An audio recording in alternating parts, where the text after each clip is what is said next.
welcome, welcome, welcome. I am Lavella, and there's a Windows notification. I don't know if you heard that or not, but if you did, I'm sorry. We are continuing our single player Let's Play. It's Minecraft 1.16.1. This is Java Edition.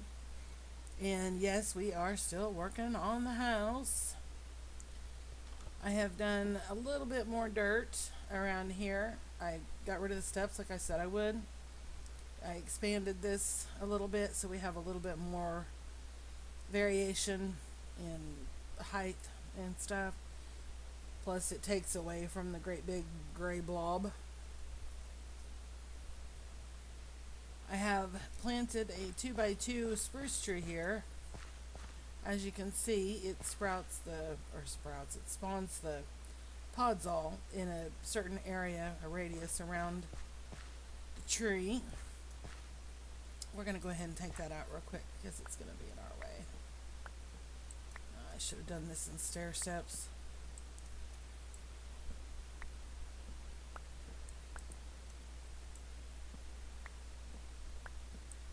We're going to see how much we can get accomplished today before I have to go to work.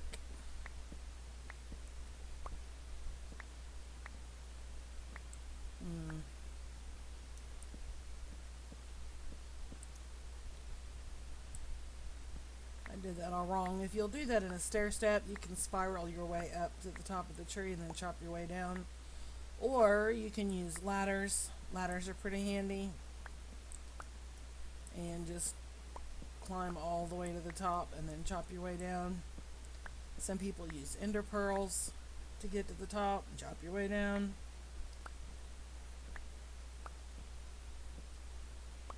Jungle trees are the easiest in my opinion because you can just use the vines. If they're the big ones, anyway. But yeah, I did this all wrong. And I am going to break that.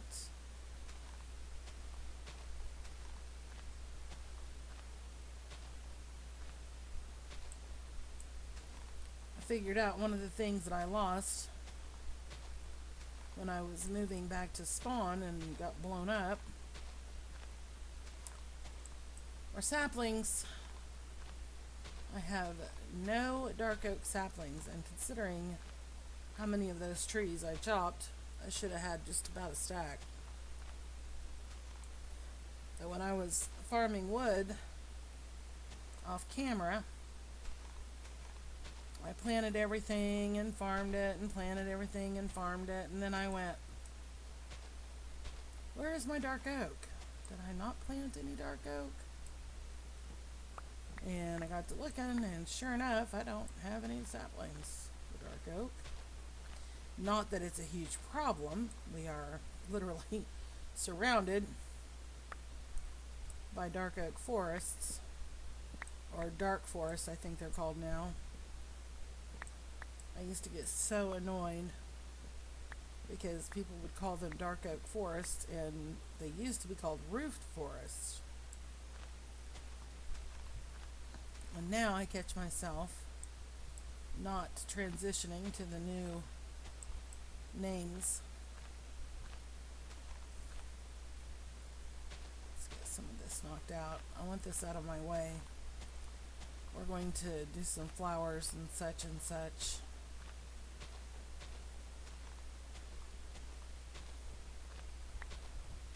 And no, my flowers are not going to be this tall. We need the saplings.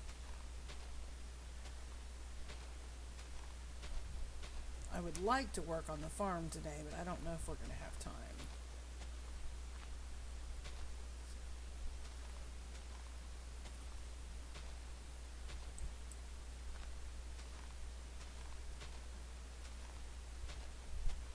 There is a lot of old gamers, old Minecrafters, that believe if you break the blocks you get more tree saplings. There's a lot of Minecrafters out there that believe if you let it decay on its own you get more saplings. That those myths have been busted. Whether you break them or not is irrelevant.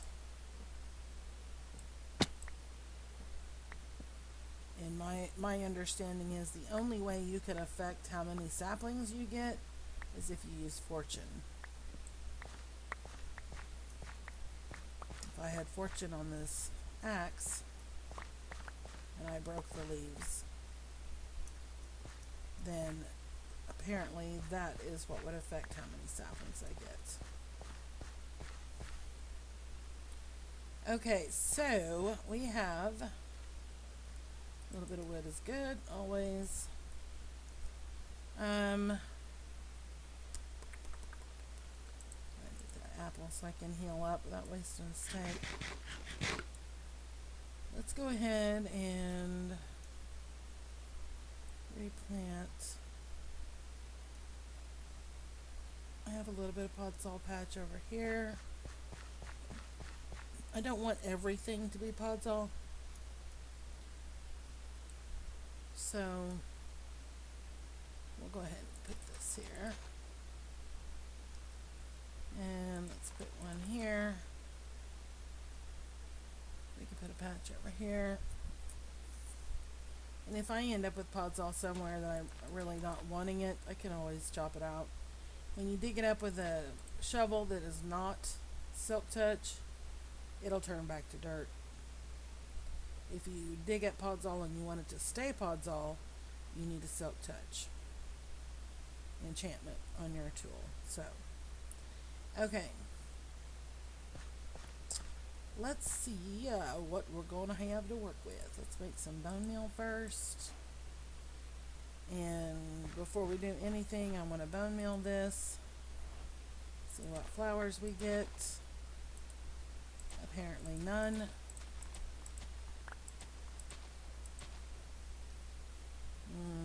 Okay. There's a couple. I don't believe you can bone, no, you can't bone meal podzol.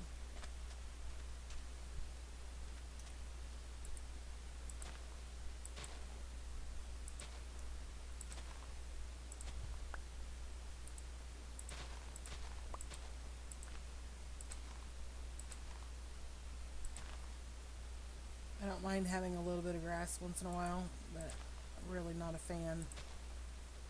To me it looks scraggly, but it's kind of a necessary evil sometimes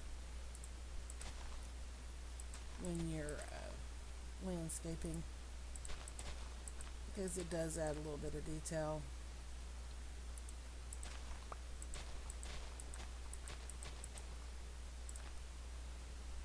Right now I'm just trying to see what flowers we can get for free, basically.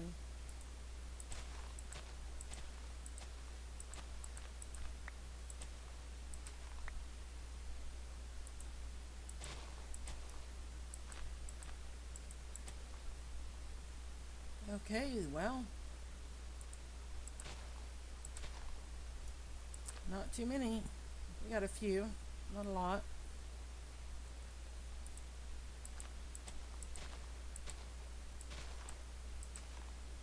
Obviously we don't want grass in our pathway.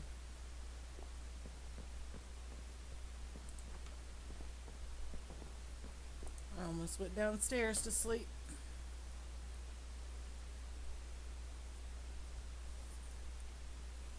You don't want to go too crazy with a bone meal because then you'll just have too much grass.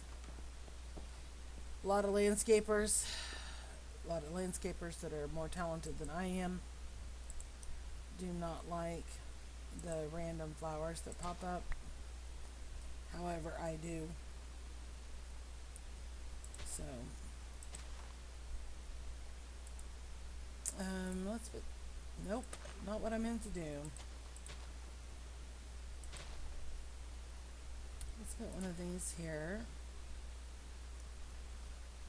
Actually, that takes up just about the whole window. Let's put it down there. Okay, and we'll put another one over here. And let's put a rose bush here. And the lilacs.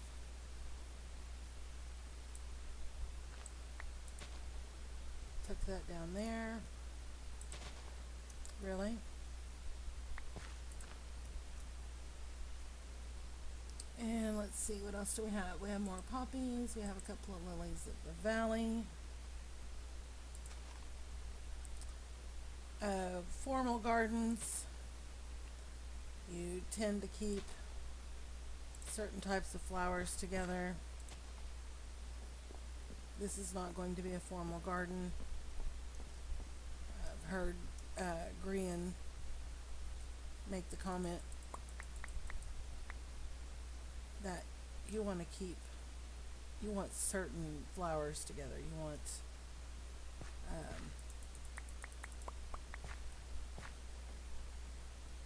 let's get some more of these.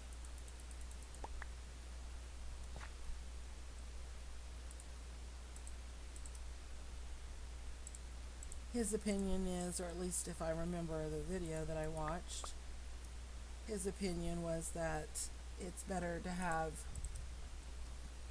like a lot of the dandelions together, or a lot of the poppies together, or a lot of the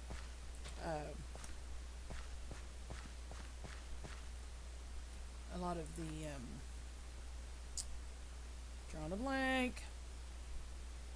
Anyway, a lot of the same flowers together. And yes, that does look nice. However, that's not my style.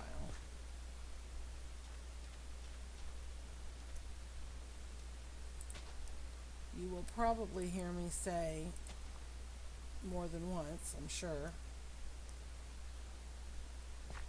this is my world, it's my build, it's my decision, what goes where, how things are done.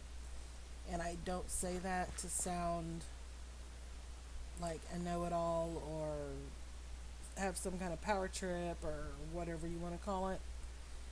I say that because I encourage you to think the same.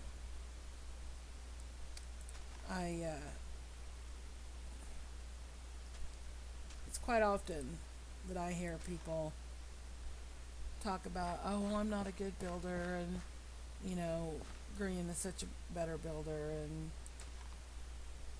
Scar is such a better landscaper, and, and all this. Well, they've been doing it for a while. They've had a lot of practice, and that's what it takes. It takes practice. Now, I don't want to belittle anyone's skill, because the fact is, there is talent involved. There is creativity involved. Like Scar, for example, I think one of the reasons that his landscaping talent is so over the top, I think it's because he in real life enjoys painting, and he is talented. He's shown some of his work on older videos, and he's talented with that. So I think that tends to aid him when he's being creative and trying to decide what colors should go where and things like that, because I don't know, I think that's right-brained. Is creativity in the right side of the brain? I can't remember. It's been a while since I've done those tests. See, that already looks better. We're going to add a couple of vines and let them spread and add a little bit more color. I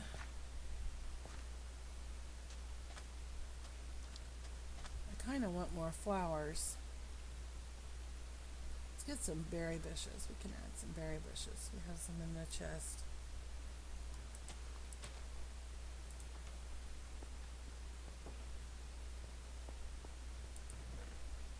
And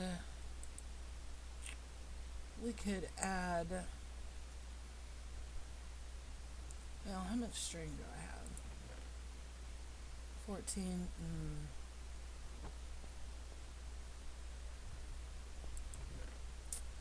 kind of want to save that string. I was gonna put some bamboo. Well, we could put some like right under the eave, and then it'll stop growing.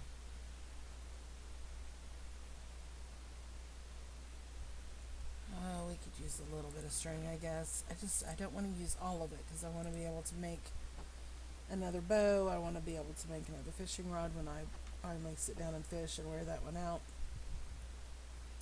Let's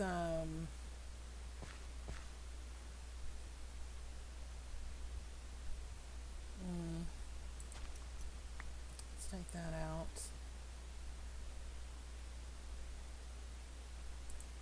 Let's put one there because it'll stop growing here.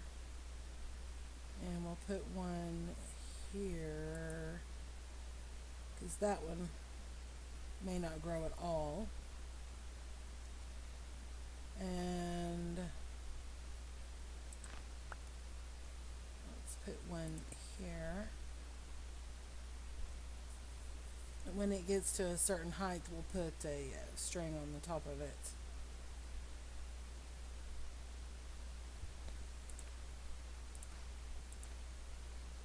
Put some berry bushes there. One little color, and now I don't want near the door. Don't want them near the door because I don't want to walk into them all the time.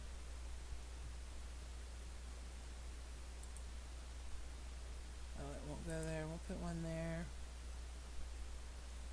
Stick one in here.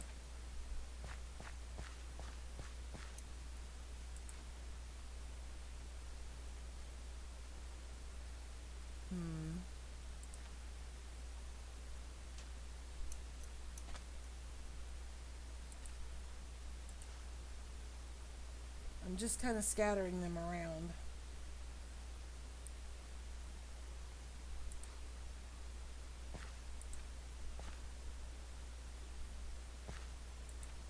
Over there. We only have a couple left. I mean, we can always grab some from the farm. It's not a big deal. Okay, so we have some of those. Now let's see, we took out one of these and one of these. Let's see if there's a good spot to put these back in.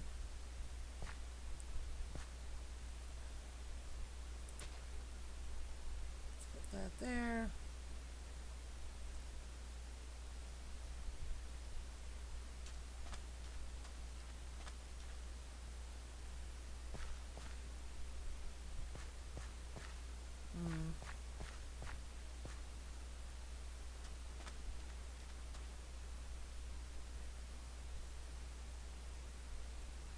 I have a creative side to me, which is, in my opinion, why I enjoy building so much. Doesn't mean I'm great at it. It means I enjoy it. I do what I like. And I do okay. But when it comes to palettes, when it comes to knowing what's going to look good together, I have to actually see it. I can't just in my head go, you know what would look good? We're going to put this, this, and this together, and this will be a nice contrast, but not too strong, and this will be a good color to complement this color. I can't do that all in my head. My dad, however, is quite good at that. Let's see, can we hang that? We can.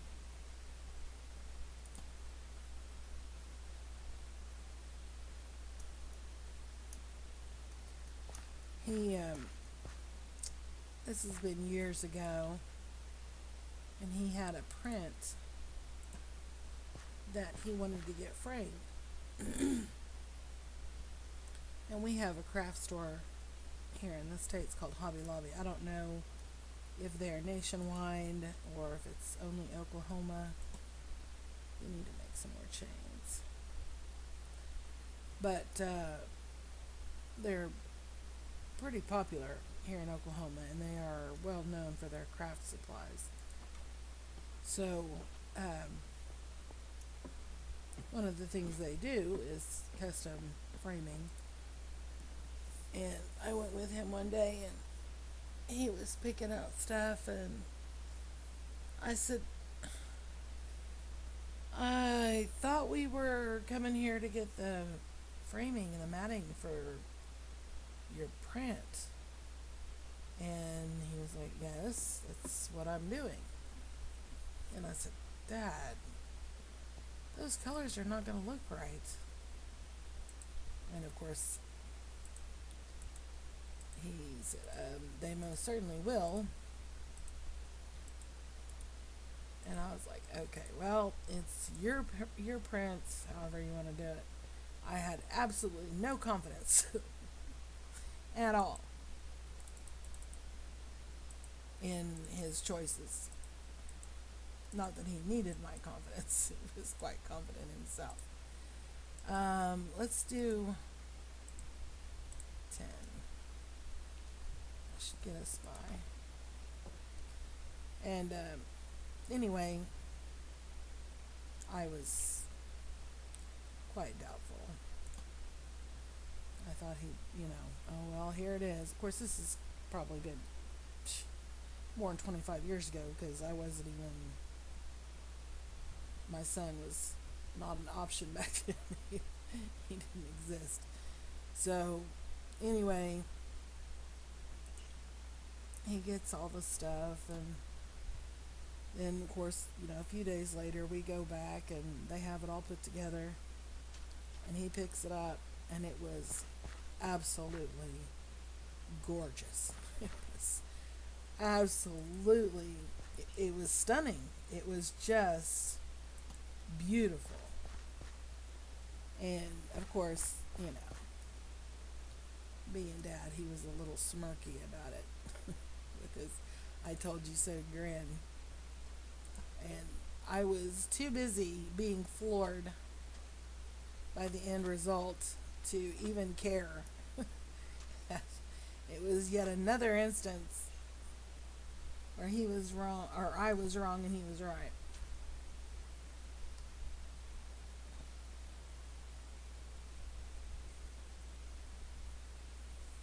I like those lanterns hanging. And but those colors, I would have never, ever, in a million years, even considered them as a possible option. I just wouldn't have. That my brain doesn't work that way. I was just like, what on earth? But like I said, it was beautiful. But he's always, it's a bittersweet tale because he's extremely gifted, extremely talented when it comes to palettes and when it comes to drawing and sketching, if that's any different. But he doesn't do it anymore. And it makes me sad because that's one of the really, I don't want to go back in for a crafting table. That's one of my fondest memories growing up, is him drawing. We used to, when I was little, and this was a very long time ago when I was little. I've mentioned before on a previous episode, I'm 53 years old, so I've been around for a minute. And I was a very young child. I was 8, 9, and he was always working. This is when he was married to my natural mother. And if he wasn't working at the police department, he was a police officer. If he wasn't working there, he was working extra jobs as security somewhere, trying to bring in every possible dime he could. Of course, she could pretty much spend it as fast or faster than he could make it, no matter how many jobs he worked. And there were 3 of us kids, so he was basically killing himself trying to take care of his family, and she did not help. There was nothing wrong with her staying home to raise us kids, and she watched other children and made a little extra money, but yeah, she was not responsible financially, and he was, and he spent so much time working that we hardly ever got to see him.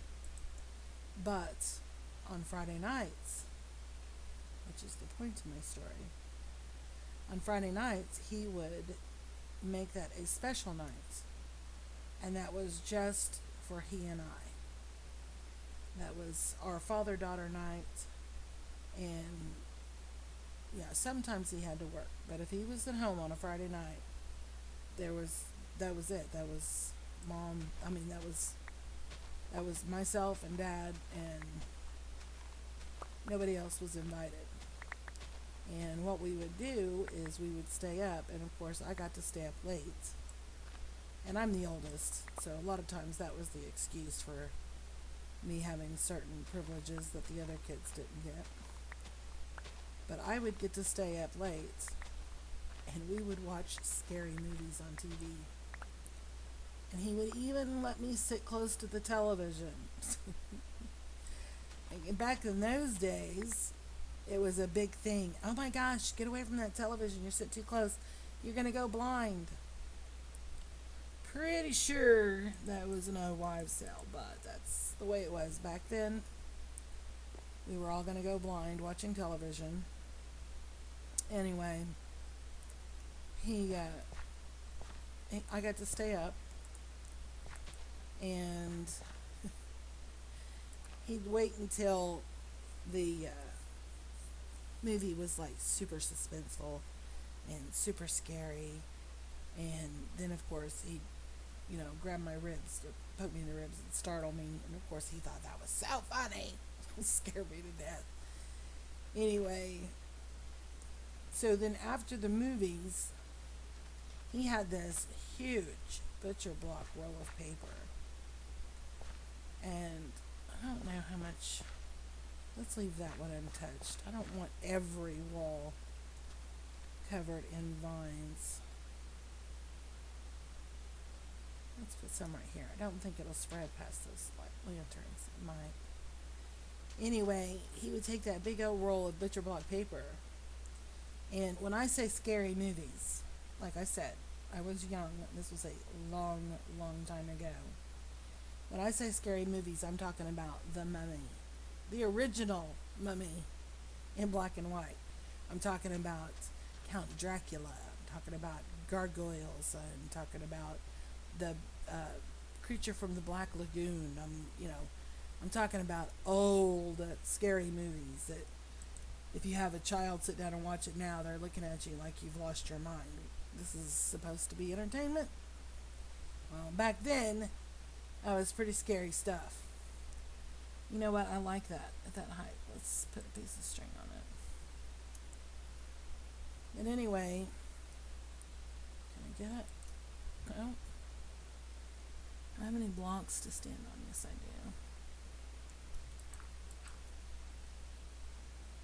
It went up. Let's get rid of. Really? Okay.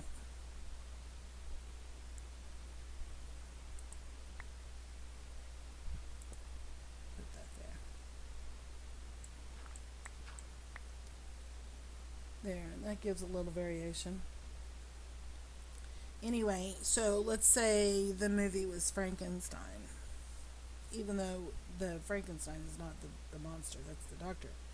But let's say that's the movie. He would draw the monster. I can't remember his name. He would draw the monster for me on the butcher block paper. And then, I can't remember, this went on for so long. And then I had all these sketches of these famous monsters from this time, and he went through and he kind of mishmashed them together. And the thing was probably, I would say, if you stood it up like a person, it was probably a good 6.5 to 7 feet tall. And it had the claws, and it had the scales, and it had the fangs, and it it was just like if you took a piece of this monster and a piece of that monster, and you just put them all together. That's exactly what he did, and it was amazing. It was amazing. I absolutely loved it. I loved it so much. And we worked. He did a lot of work for our church when we were little. He was a deacon, and he would hand draw a lot of the teaching materials that we used on the church buses. And anything you wanted drawn, he could do it. But like I said, he doesn't do that anymore. Of course, he's older, but he hasn't done it in years. I mean, I don't think he's done anything like that since I was little. And like I said, it makes me sad because he was just it was amazing. I would like to think that I inherited some of that. Obviously, I have not inherited it to the degree that I would like. But the whole point of that entire ramble was that we all have our own talents, we have our own skills, things that we do better. I'm definitely better at this than I am at something else. You don't have to be an expert in every single thing. We all have things where we excel. But anyway, I'm gonna wrap this up. My timer went off a long time ago and I was jibber jabbering with my story. Thank you so very much for taking the time out of your day to watch my video. I really do appreciate it. And we will see you later.